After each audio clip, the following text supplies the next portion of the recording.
हमारे जो वायरसेस है इस समय जो जागरूक होते हैं, जिसको फ्लू वायरस है, वो बहुत कंफर्टेबल रहता है क्योंकि माहौल बहुत खुशी होता है, क्योंकि एक गर्माहट मिलती है वायरस को एक रिजर्व की ज़रूरत पड़ती है, तो उसको चाहिए कि वो कंफर्टेबल रहता है। और जहाँ भी कोई वीक इंसान मिला या उसकी कोई रेस्पिरेटरी प्रॉब्लम है या उसने अपना ध्यान न रखा, वो पकड़ लेता है। इसके अलावा ये जो एयर क्वालिटी, इतनी खराब एयर क्वालिटी, ये और किस किस ऑर्गन को इफेक्ट कर सकती है? आजकल हम देख रहे हैं कि पोल्यूशन के साथ एक मेमोरी इम्पेयरमेंट स्कूल चिल्ड्रन के अंदर, स्लीप डिसऑर्डर, इरिटेबिलिटी, कैओस, जिसको हम कहते हैं मेंटल फॉग, ये भी बढ़ने लग गया है। जो लेट्स टॉक की बातें हम करते हैं, मेंटल हेल्थ इन कोविड बहुत बड़ा क्षेत्र है। साइकोलॉजिस्ट, कोचेस हैं, उनसे बात करनी चाहिए, प्रॉपर प्रोग्राम लेना चाहिए, और उनको मेरे ख्याल से हर इंसान जहाँ भी रहता है एक सोशल कनेक्ट करना बहुत ज़रूरी है।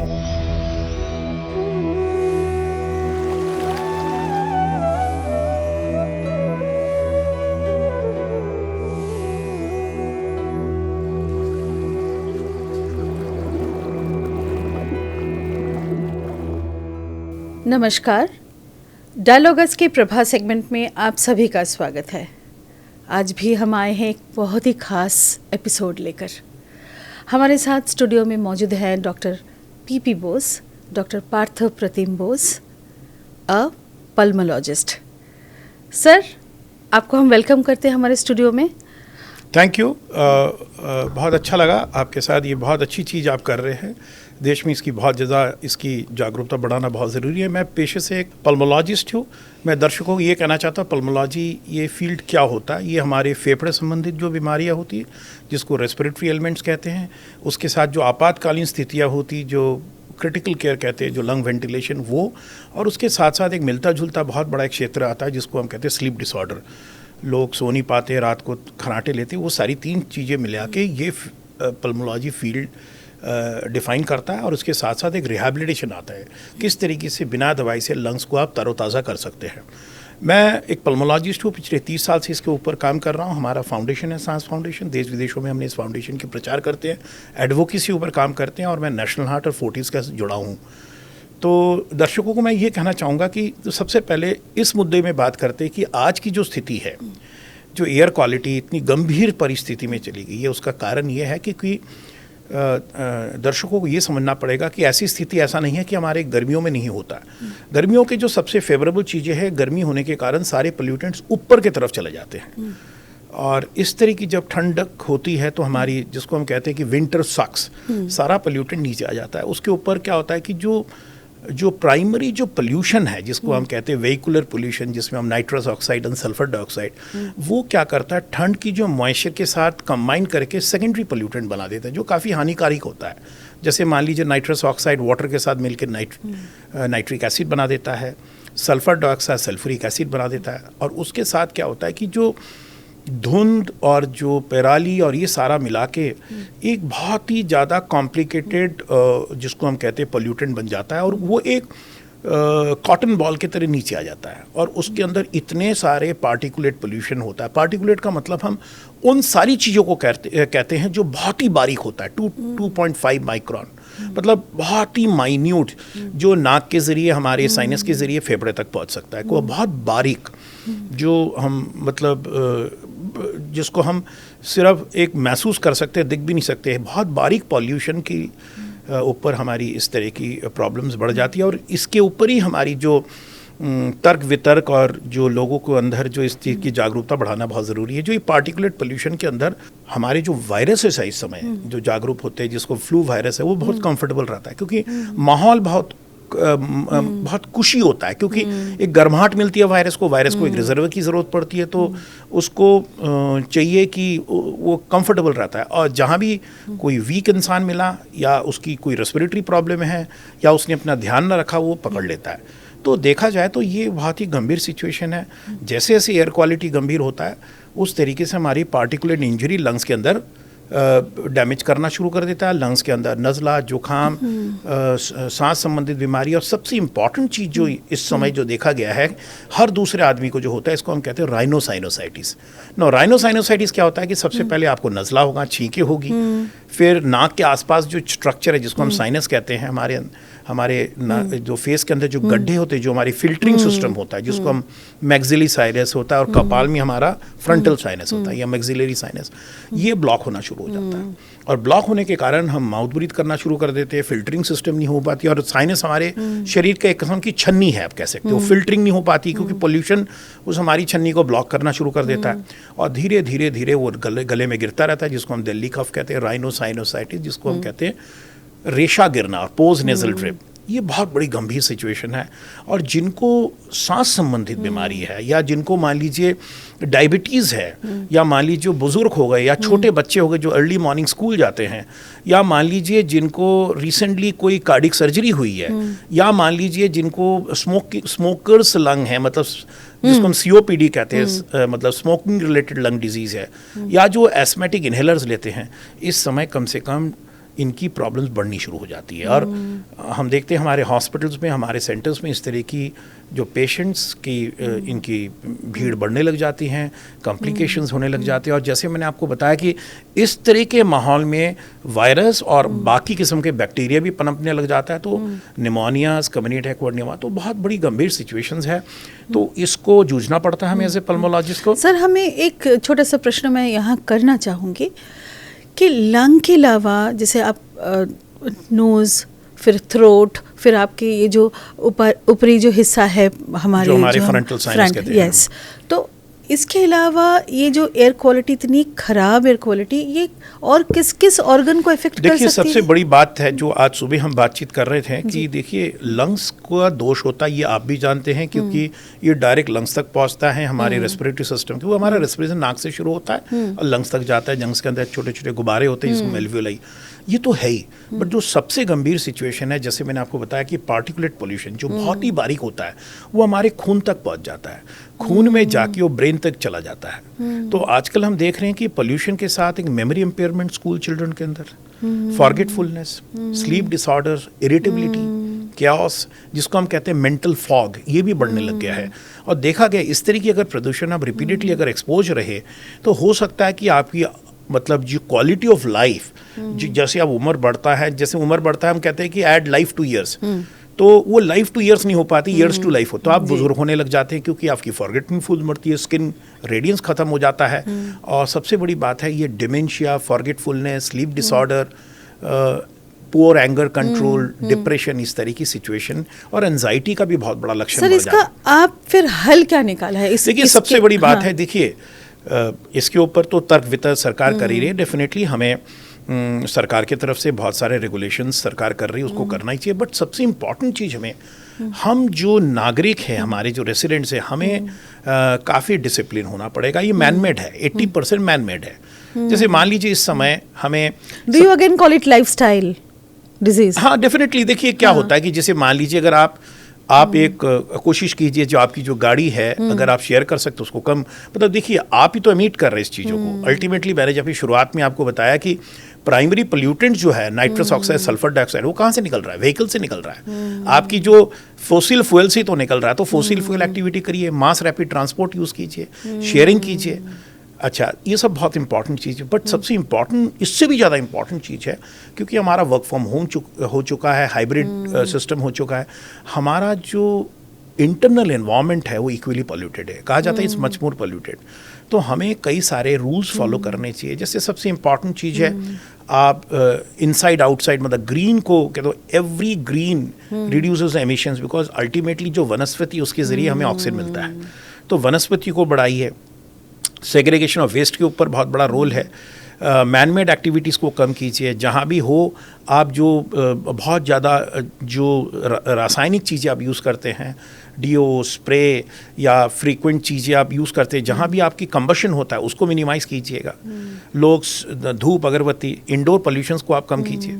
तो बहुत सारे साधन हैं, और सबसे इम्पॉर्टेंट चीज़, उससे भी ज़्यादा इम्पॉर्टेंट चीज़ है कि ये जो पोल्यूशन है, जैसे मैंने आपको बताया गर्मियों में भी ये रहता है, विंटर में नीचे की तरफ आ जाता है, इसलिए हमें ये जो टाइम जोन मैनेजमेंट करना बहुत ज़रूरी है, क्योंकि जैसे जैसे धूप बढ़ती है, नॉर्मली अगर आप दिल्ली क्षेत्रों में देखिए, दिल्ली एनसीआर में धूप की जो प्रकट जो है वो 10 बजे से लेके 2 बजे तक रहता है। उस समय आप काफ़ी एक्टिविटी कर सकते हैं, क्योंकि उस समय जो पोल्यूशन ऊपर की तरफ रहता है। बट अर्ली मॉर्निंग स्कूल्स के जो बच्चे जाते हैं, तो हम यही कहते हैं कि अर्ली मॉर्निंग और लेट इवनिंग आवर्स की एक्टिविटी को कम करनी चाहिए, क्योंकि उस समय पोल्यूटेंट का जो सबसे बड़ा इम्पैक्ट ज़्यादा रहता है, क्योंकि वो आपके बॉडी की तरफ आ जाता है। बिकॉज जितनी ठंड होगी, जितना कोहरा होगा, जितनी मतलब धुआं होगा, उतना पोल्यूशन नीचे आएगा। तो अर्ली मॉर्निंग एक्टिविटीज़ को हम कम कर सकते हैं, या लेट इवनिंग एक्टिविटीज़ 4 बजे के बाद एक्टिविटीज़ को हम कम कर सकते हैं। स्पेशली लोग जो शाम को दौड़ने जाते हैं, वॉक करने जाते हैं, वो कोशिश करें जब 10 से 2 बजे के अंदर। और स्कूल के बच्चों को भी हम, स्कूल ऑर्गेनाइजेशन को हम रिकमेंड करना चाहते हैं, अब टाइमिंग को चेंज कीजिए। Early morning is a very risky time इस समय। ये सारी बहुत important, but will government listen to this? I mean definitely. एक देखिए, एक सामूहिक हमें एक कोहेसिव कम्युनिटी अवेयरनेस चाहिए, और बहुत सारी चीज़ें, जैसे आप देखोगे सुबह सुबह उठ के लोग जो आपके जो कम्युनिटी जो वर्कर्स आते हैं, झाड़ू लगाने जाते हैं, झाड़ू से और ज़्यादा पोल्यूशन बढ़ता है। हमें वेट मॉपिंग प्रमोट करना चाहिए instead of dry mopping. Wet मतलब गीले कपड़े के साथ पानी डालिए, धूल को मत छिड़किए, डस्टिंग मत कीजिए, वेट मॉपिंग कीजिए। बट एक बहुत इंपॉर्टेंट सोल्यूशन मैं दर्शकों को बताना चाहूँगा, जो मैजिकल होता है, क्योंकि देखिए अल्टीमेटली तो एयर क्वालिटी 400 से ऊपर है, हानिकारक तो है ही। ये सब बातें हम तो कर ही चुके हैं, हानिकारक है, इसमें कोई डाउट नहीं है। इसमें लेजिस्लेशन चाहिए, डिसिप्लिन चाहिए। बट एक चीज़ हर एक को करना चाहिए, वो है अगर आपको किसी प्रकार की बीमारी है, कार्डिक बीमारी है या रेस्पिरेटरी बीमारी है, एस्थमेटिक है, COPD, आप अपने स्पेशलिस्ट के पास जाके डोज को एडजस्ट करवाइए, नंबर 1। नंबर 2, इस समय कुछ वैक्सीनेशंस अवेलेबल है, जैसे फ्लू वैक्सीनेशन है, निमोनिया वैक्सीनेशन, इसको ज़रूर लगवाइए, नंबर 2। नंबर 3, कुछ चीज़ें हम नॉर्मली कहते हैं, जिसको हम कहते हैं नेज़ल इरिगेशन। जैसे आपने सुना होगा वैदिक काल में जो जलनेति होती है, ऐसे नेज़ल वॉश, अगर आप नेज़ल वॉश, एक सलाइन वॉश आता है, सिंपल एक्वागार्ड वाटर या RO वाटर को अगर एक तरफ से डालेंगे, एक नेज़ल वॉश, बहुत सिंपल चीज़ है, आप YouTube में दे सकते हैं, जलनीति बहुत सिंपल है।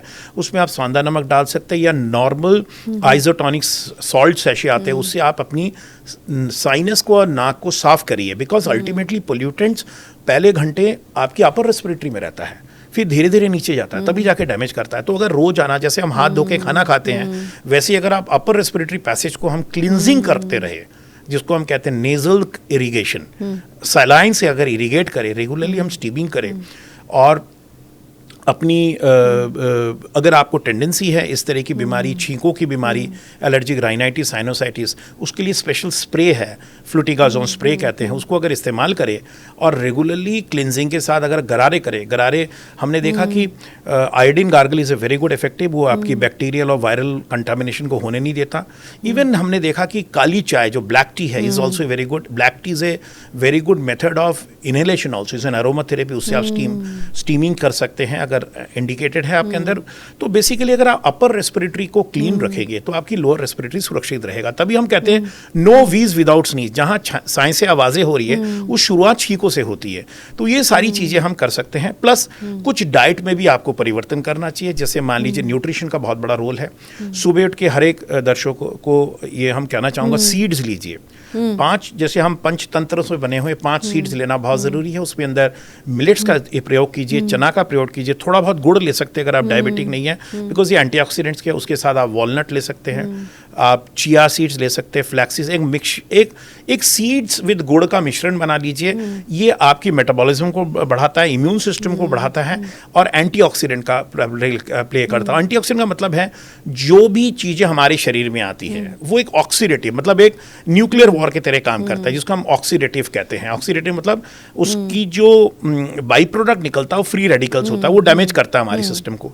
अगर अब इस तरह की सीड्स अगर आप सुबह लेंगे, जैसे मैंने आपको बताया, आप अपना वो भी मिश्रण बना सकते हैं, तो आपकी जो एंटीऑक्सीडेंट जो बॉडी के अंदर जो वेयर एंड टियर मैकेनिज्म्स को कम हो सकता है। सुबह उठ के पानी पीजिए, जलनीति कीजिए, ब्रीदिंग एक्सरसाइज का बहुत बड़ा रोल है, जो मैं आपको बाद में बताऊंगा, इसके ऊपर बहुत बड़ा रोल है। तो ये सारी चीज़ें अगर आप अच्छी लाइफस्टाइल जी रहे हैं तो मैंने देखा कि ये पोल्यूशन आपको डैमेज नहीं कर सकता, क्योंकि हम लोग इतने सालों से काम कर रहे हैं और हमारा जो क्षेत्र है उसमें हम कंटिन्यूसली दिन में 50-60 पेशेंट देखते हैं जो रेस्पिरेटरी होता है। हम इस नियम को फॉलो करते हैं और एक फिजिकल एक्सरसाइज का बहुत बड़ा इंपॉर्टेंट रोल है। आप अपने पैरामीटर्स को चेक कीजिए, आप दौड़िए, जिम जाइए, muscle training, muscle endurance exercise. तो एक प्रॉपरली होलिस्टिक अप्रोच रखना पड़ेगा आपको, जिसमें आपको मन का विकास भी हो, शारीरिक विकास, और एक सारी चीज़ें, न्यूट्रिशन अगर आप फॉलो करेंगे तो मेरे ख्याल से पोल्यूशन हानिकारक नहीं होगा। सर यहाँ आप एक बात कर रहे थे कि स्लीप डिसऑर्डर, स्लीप भी एक मेन क्राइटेरिया है, ये जो आपकी जो पल्मोलॉजी के जो देखिए बहुत बड़ा क्षेत्र है स्लीप डिसऑर्डर, ब्रीदिंग के ऊपर हम काम करते हैं। इनफैक्ट हमारी जो फील्ड है इसको पल्मो क्रिटिकल के स्लीप एंड रिहैबिलिटेशन कहा जाता है। नींद क्या होता है कि हमारी जो नींद है वो एक किस्म की सांस है, बिकॉज हमारी सांस 24/7 होता है, और नींद में हमारी 15 से 20% सांसें डाउन हो जाती है, बिकॉज हमारे जो ड्राइव होता है, जो दिमाग से जो ड्राइव होता है वो कम हो जाते हैं। कुछ लोग जिनके मोटापा बढ़ गया है, या जिनको क्रॉनिक रेस्पिरेटरी प्रॉब्लम है, या जिनके गर्दन के फैट बढ़ रहा है, जिसको हम कहते हैं स्लीप एपनिया, खर्राटे वाले, इनकी रात की बीमारी, इनकी रात की जो गहरी वाली स्लीप खराब हो जाती है। क्योंकि नींद भी एक सिम्फनी की तरह है, आप धीरे धीरे गहरी नींद में जाते हैं, जिसको हम कहते हैं रेम स्लीप, सपनों का स्लीप खराब हो जाता है। तो स्लीप हमारा बहुत इंपॉर्टेंट चीज़ है। कहा जाता है अगर आप 1/3 ऑफ लाइफ अगर आप देखेंगे, अगर 24 घंटे को आप तोड़ेंगे, 1/3 है स्लीप है 8 घंटा। अगर 8 घंटे की स्लीप आपकी रेस्टोरेटिव ना हो तो दिन के 2/3 आपका खराब हो जाता है, आप चिड़चिड़े रहते हैं, थकावट रहती है, उस समय आपकी इम्यून डिसऑर्डर होना शुरू हो जाता है, जिसको हम कहते हैं बायोलॉजिकल क्लॉक। और आज के ज़माने में बच्चे कह लीजिए, किसी भी एज ग्रुप लीजिए, हमारा बायोलॉजिकल क्लॉक ठीक नहीं है, क्योंकि लेट नाइट तक हम लाइट्स यूज करते हैं। क्लॉक का जो कंसेप्ट है, सुबह उठेंगे सूर्य किरण से आपका बॉडी शुरू होता है, जिसमें कॉर्टिसोल रिलीज होता है, शाम ढलते ही आपकी अंधेरा जब शुरू होता है तो मेलाटोनिन रिलीज होता है। वो सिस्टम हम फॉलो नहीं कर रहे हैं, तो ये बहुत बड़ा लाइफस्टाइल है। तो स्लीप डिसऑर्डर के साथ जिनकी टेंडेंसी है, जिस तरह की बीमारी मैंने आपको बताया, sleep apnoea, obesity related disease, उसके साथ साथ आपकी जो बायोलॉजिकल स्लीप अगर खराब है तो आपका दिन भी खराब रहेगा। तो स्लीप बहुत बड़ा एक क्षेत्र है, because we grow in sleep.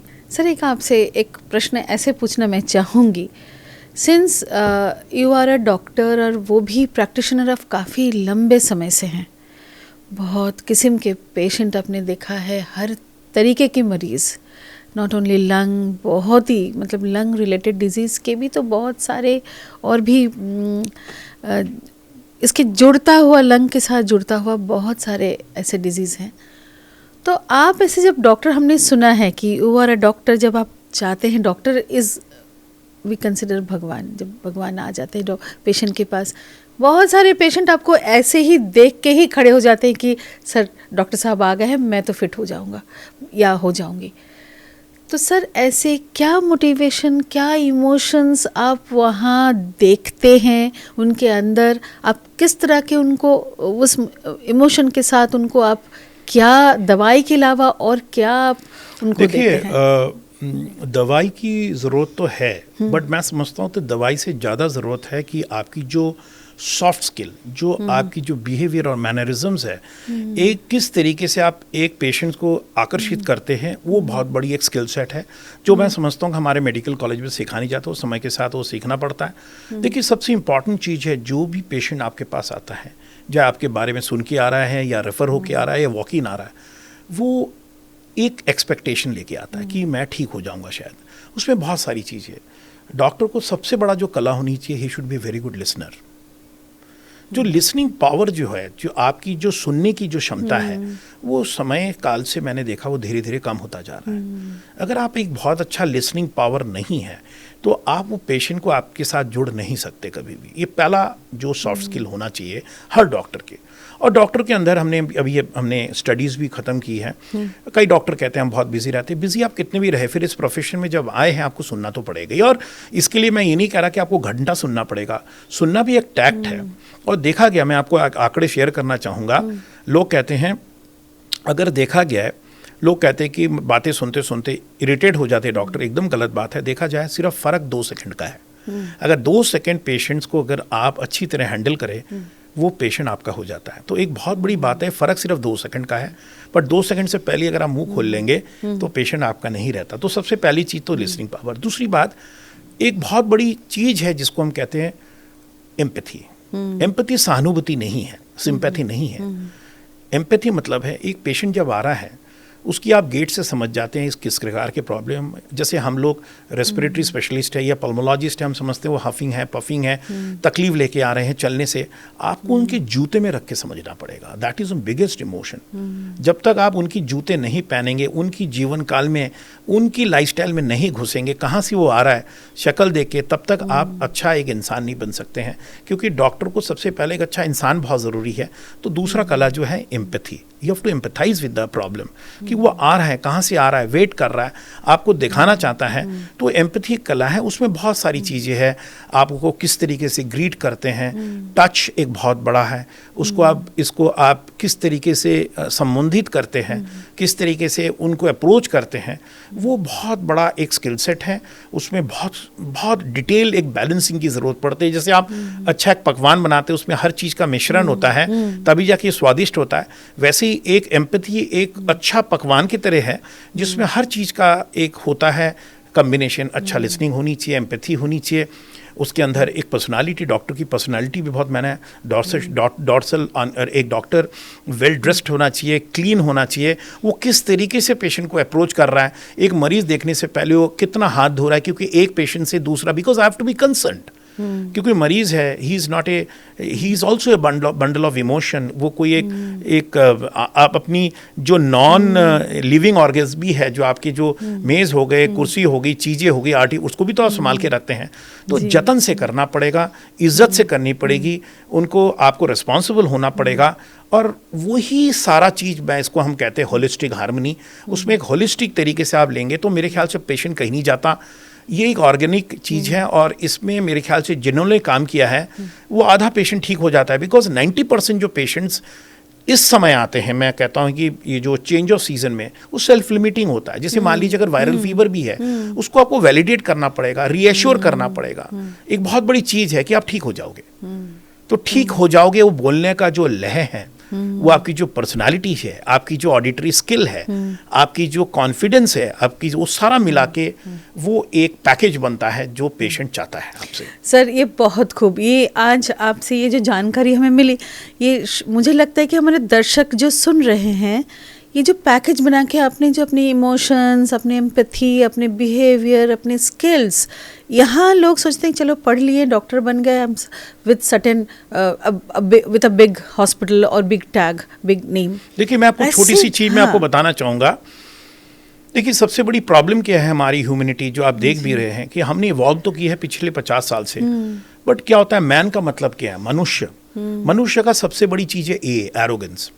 ये जो एरोगेंस के कारण ये आदमी मैन रहता है, तो हमें वो एरोगेंस को कंट्रोल करके nothingness, that's why I said man should learn to control his arrogance. And arrogance को किस में कन्वर्ट करना है, affable. You have to be adorable, you have to be amicable, you have to be affordable, you have to be available. तो arrogance को बदल के ये सारे ए के गुण लाइए, तभी आप नथिंग होंगे, शून्य होंगे। जिस दिन आप शून्य होंगे, शून्य को आप किसी भी नंबर से मल्टीप्लाई कीजिए, वो शून्य ही रहता है। ग्रेट। तो नथिंगनेस इज वेरी इंपॉर्टेंट। आपको जमीन से जुड़ना पड़ेगा, स्थिति से जुड़नी पड़ेगी, लोगों से जुड़ना पड़ेगा, गुरूर को पहला जीरो करना पड़ेगा। और ये कला है, वो समय आपको सिखाएगा। आप भी समझ जाएंगे, अरे मैं तो कुछ नहीं बोला, इतने पेशेंट कहाँ से आ रहे हैं मेरे पास। क्योंकि और ऐसा नहीं है, एक इंसान मैंने देखा जो सबसे व्यस्त इंसान ही सबसे ज़्यादा काम करता है। आपको मल्टीटास्किंग होना पड़ेगा, आपका ब्रेन उस तरीके से काम करता है। तो ये बहुत मुश्किल नहीं है, ये कोई रॉकेट साइंस नहीं है।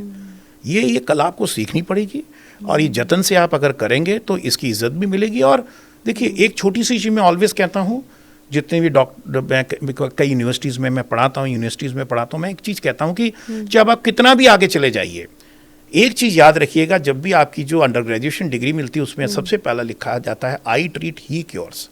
आप कुछ भी नहीं है, आप निमित्त हैं। आपको कंट्रोल बारा, आपका जो पावर है, आपके जो अंदर जो हीलिंग पावर है, वो ऊपर वाला एक शक्ति दे रहा है। तो आपको हम्बल होना पड़ेगा, ज़मीन से जुड़ना पड़ेगा, लोगों से जुड़ना पड़ेगा, और लोगों को कनेक्ट करना पड़ेगा। सर ग्रेट सर, ये जो बात आपने कही, ये जो one liner I treat and he cures, ये लोग भूल जाते हैं, तो इसको भूलने नहीं देना है। अपने सारे अच्छे गुण को लाके एक डॉक्टर होने के बाद भी इन सब गुण को प्रयोग करना बहुत ज़रूरी है। ये मेरे ख्याल से humility is the biggest science of achievement. अगर आप हम्बल हो सकते हैं, जुड़ सकते हैं, और मैं उसे ऐसा कहता हूँ कि ज़मीन ऐसे चलिए ज़िंदगी में as if you are kissing the earth. तो ये जो एक हुनर जो है, ये समय से आप सीखेंगे, और तभी हम कहते हैं कि पढ़ाई, एक डॉक्टर जो सुपर स्पेशलिटी हमारे जैसे, उसको भी 14-15 साल पढ़ना पड़ता है, बट जब आप मरीज के साथ जुड़ते हैं तभी आप समझते हैं कि कहाँ अपनी गलती की। और इंसान का मतलब ये नहीं, you learn by act of commission. आप गलती करते हो तभी आप सुधरोगे। मैं ये नहीं कह रहा, हम डॉक्टर्स गलती करते हैं फिर देखते हैं हाँ ये तो हमने करी है, इसको हम सुधारेंगे। तो ये कंटिन्यूसली आप अपने आप को एक इंट्रोस्पेक्टिव सेल्फ मोटिवेट कीजिए। आप कंटिन्यूसली, जैसे मैं इतने सालों का काम हो गया, हम सबसे पहले देखते हैं कि कैसे मैं आज और वैल्यू एडिशन कर सकता हूँ मेरे जीवन काल में, कैसे मैं लोगों से जुड़ सकता हूँ, कैसे सिंपल लैंग्वेज को उनको समझा सकता हूँ। जैसे एक सिंपल चीज जो मैं देखता हूँ आजकल डॉक्टरी लाइन में मिसिंग है, डॉक्टर्स एजुकेट नहीं करते पेशेंट्स को, समझाते नहीं। आज की तारीख में व्हाट्सएप के ज़माने में इमेज के बेसिस में आप समझा सकते हैं। Patient education is a first chapter. आप बताइए उसको हुआ क्या है। जैसे आप एक किसी को इमेज बेस पे समझा सकते हैं, जो चीज़ें पहले नहीं थी आज की तारीख में इमेज से आप समझा सकते हैं, जो हम ऑलवेज हम टेक्नोलॉजी को यूज़ कर सकते हैं।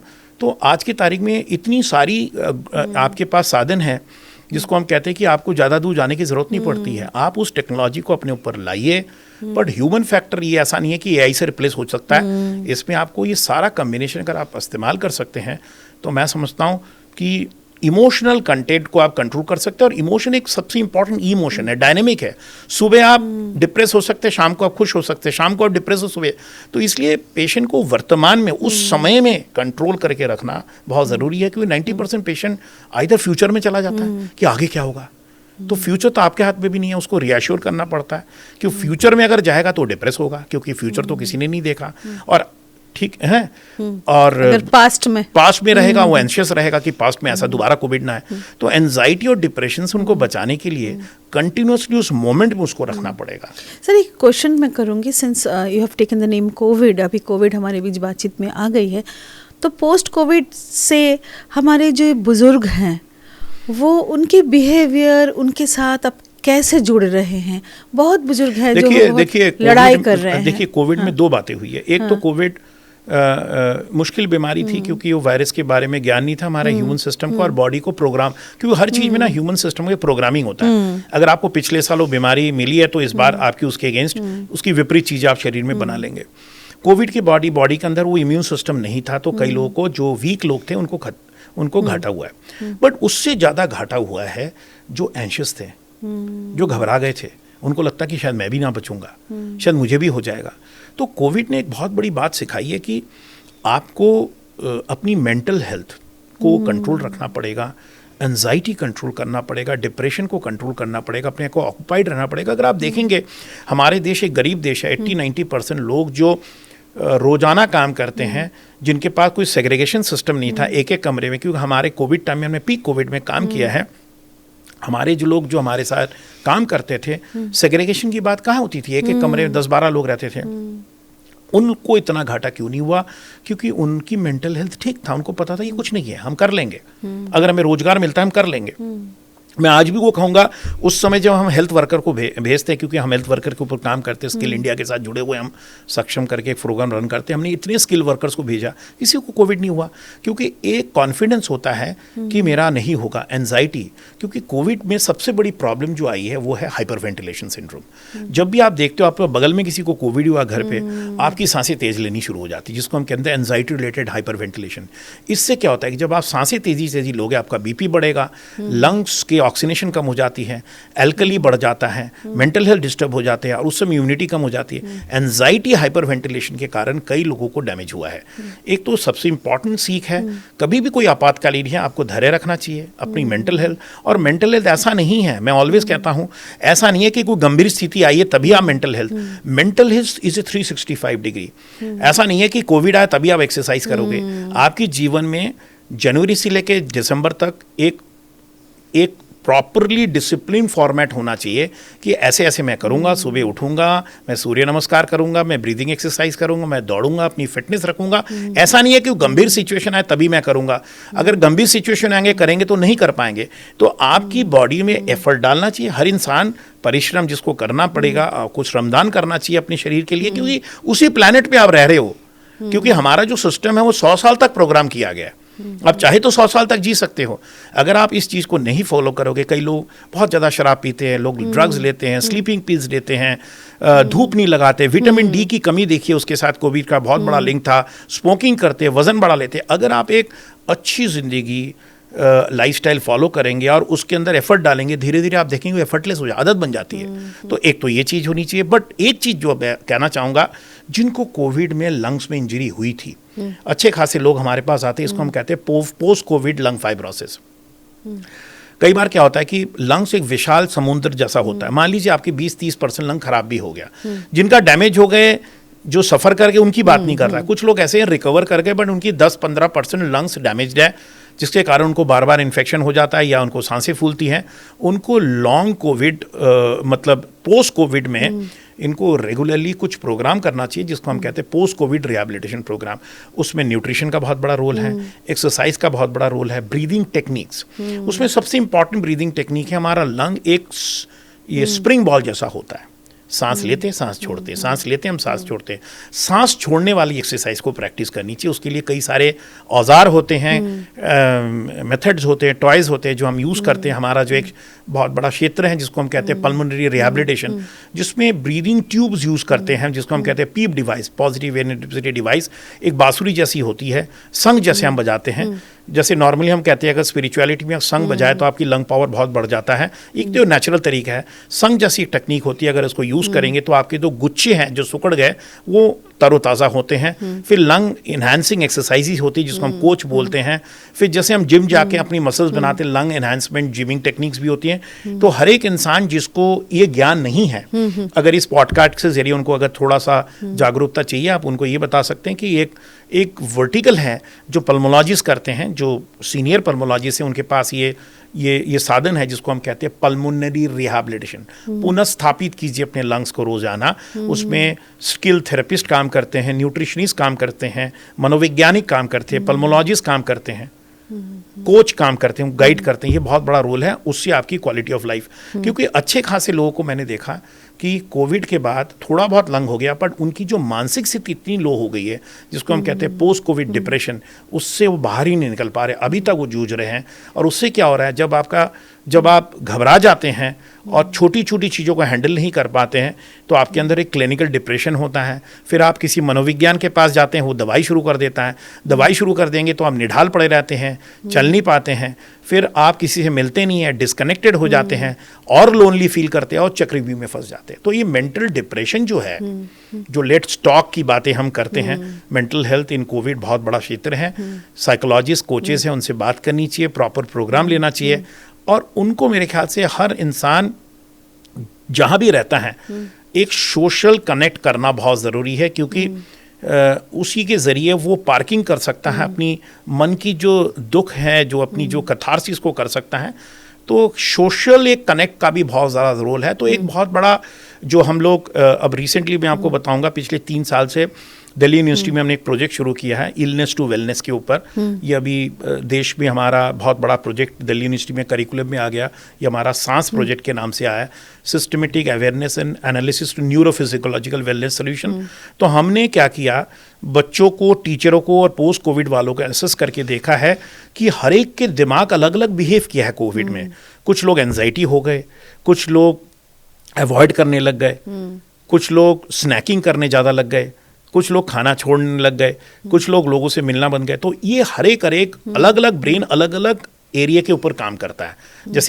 जैसे आप जानते हैं, फ्रंट वाला ब्रेन हमारा फ्रंटल लोब वो पर्सनालिटी के ऊपर काम करता है, टेम्पोरल लोब बिहेवियर के ऊपर काम करता है, पैराइटल इंटीग्रेशन के ऊपर काम करता है, पीछे वाला जो लोब है ऑक्सीपिटल वो दृष्टि विजन के ऊपर, किसी ने अगर कोई डरावनी चीज़ देख ली उसके ऊपर। तो हम इस तरीके से ब्रेन को क्लिनिकली मैप करके उसको टेलर मेड सोल्यूशन दे सकते हैं मनोविज्ञान तरीके से। जैसे मान लीजिए ऐसा नहीं है एक सूट हर एक को पहना दिया आपने, जिसकी जो ज़रूरत है। जैसे मान लीजिए फ्रंट पोर्शन ऑफ ब्रेन में जिसको कमी है, जो जिनके अंदर कॉन्फिडेंस कम हो गई है, जो अच्छी तरह बोल नहीं पा रहे, जिनके अंदर जो एक डिजनरेशन हो रहा है, जो अपने आप को बहुत स्मार्ट नहीं रख पा रहे जो पहले थे, उनको चाहिए कॉग्निटिव बिहेवियरल थेरेपी। कॉग्निटिव मतलब हो कि उसकी बिहेवियरल चेंजेस में उनको अपनी पास्ट पे ले जाइए, लैडरिंग कहते हैं, उनसे जुड़िए, कहाँ वो हो गया, उनको बोलिए कि आप एक खाते में लिखिए कहाँ कहाँ प्रॉब्लम होता है। इसको हम कहते हैं CBT, एक सेशंस होते हैं, हम 6 वीक सेशन देते हैं, धीरे धीरे उनके अंदर कॉन्फिडेंस पैदा करते हैं, पीछे ले जाते हैं उनको, पीछे ले जाके आगे ले जाते हैं कि हाँ ऐसे थे, ऐसे हो सकते हैं, ऐसे क्यों बिहेव कर रहे हैं। सर इसके मतलब एक डॉक्टर होने के नाते भी एक मनोवैज्ञानिक की तरह आपने बिल्कुल देखिए, एक मैं आपको छोटी सी बात बता रहा हूँ, डॉक्टर है कौन? डॉक्टर मतलब एक इंसान आप जैसे ही है, वो जैसे अपने माँ बाप को देखता है, जैसे अपने बच्चों को देखता है, वैसे ही वो पेशेंट को देखना चाहिए। और सबसे बड़ी बात है कि इमोशन एक ऐसी चीज है, जब आप उसको ये कह दोगे कि मैं हूं ना, हो जाएगा ना सब ठीक, क्योंकि इमोशनल एरिया जो ब्रेन है सबसे ज़्यादा इन्वॉल्व होता है, जो हम टेम्पोरल लोब कहते हैं, उसमें रैशनल इमोटिव बिहेवियरल थेरेपी। आप किसी की इमोशन को रैशनलाइज कर दीजिए कि जो आप रो रहे हैं तो ठीक रो रहे हैं, ये रैशनलाइज कर दीजिए। आप हंस रहे तो ठीक कर रहे हैं, अगर आप बचपना कर रहे तो ठीक कर रहे हैं। ये रैशनलाइजेशन कौन करेगा? एक एक्सपर्ट ही तो करेगा, वो वैलिडेशन चाहता है ना। तो ये जो बिहेवियरल जो इडियोसिंक्रेटिक है, वो इडियोसिंक्रेटिक नहीं, वो इसकी इमोशन को दर्शा रहा है। तो एक कोच, उसके लिए आपको बहुत बड़ा साइकेट्रिक क्वालिफिकेशन है, डॉक्टर होने की जरूरत। कोच कोई भी बन सकता है, जिसके अंदर एक एम्पैथी है, जो समाज से जुड़ा हुआ है, जिसको भाषा का नॉलेज है, जिसको उस भाषा की बोली है, जो उस समाज को समझता है, वो एक कोच बन सकता है। तो ये वैलिडेशन, ये रैशनलाइजेशन इमोशन बहुत मुश्किल चीज नहीं है, सिर्फ हमें थोड़ा सा इंटरेस्ट लेना पड़ेगा। सर, हम अगले हमारे एपिसोड में हम 3 चीज़ में बात करेंगे आपसे। सिंस आज बात करके हमें लगा कि हमारे दर्शकों को बहुत ही फ़ायदा होगा इस एपिसोड देखने के बाद, क्योंकि बहुत कुछ जो चीज़ वो जानते नहीं थे, अब जानकारी आने लगी है, तो आपसे मिली है काफ़ी जानकारी। तो हम 3 चीज़ में बात करेंगे। 1 is sleep, the other is the mental health, and post Covid जो डिप्रेशंस हैं डिफरेंट एज ग्रुप के अंदर, उससे 3 चीज़ को लेकर हम बात करेंगे। बिल्कुल, बहुत अच्छा लगा, जरूर इसके ऊपर बात करेंगे। बट मैं दर्शकों को एक ही बात कहूँगा, मुहूर्त में रही है, इस मुहूर्त जैसे एक तितली होती है, उस मुहूर्त पे रहती है, उसको एंजॉय कीजिए, फड़फड़ाइए, बहुत आगे के बारे में मत सोचिए, पीछे मत जाइए। अगर आप if you stay in that moment, you will always stay happy. बहुत अच्छा लगा आपसे जुड़ के, thank you so much sir. और यही मैं अपने दर्शकों को कहना चाहूँगी, be in present, live the present, है ना। बिल्कुल, हमारे जो डॉक्टरी लैंग्वेज में जो बात होती है ना, जो ऐड लाइफ टू योर बिल्कुल आपको मुहूर्त में रहना पड़ेगा, उस मोमेंट पे रहना। क्या जैसे मान लीजिए मैं आपके साथ जो समय बिता रहा हूँ, कई दर्शकों को शायद भला हो सकता है, बट मेरे को ये मुहूर्त मिला, ये अपॉर्चुनिटी मिला, मेरा जो ज्ञान है, जो मेरा जो विजडम है, उसको मैं शेयर करना, इस मुहूर्त को अगर मैं एंजॉय करूँ, तभी तो मुहूर्त बनेंगे आगे चल के। जी, बहुत ही बेहतरीन। देखते रहिए डायलॉगस, लाइक करिए, शेयर करिए, और इसी तरह हम एक बहुत ही खूबसूरत एपिसोड लेकर आएंगे आपके पास। Thank you so much. Thank you, नमस्ते, बहुत बहुत।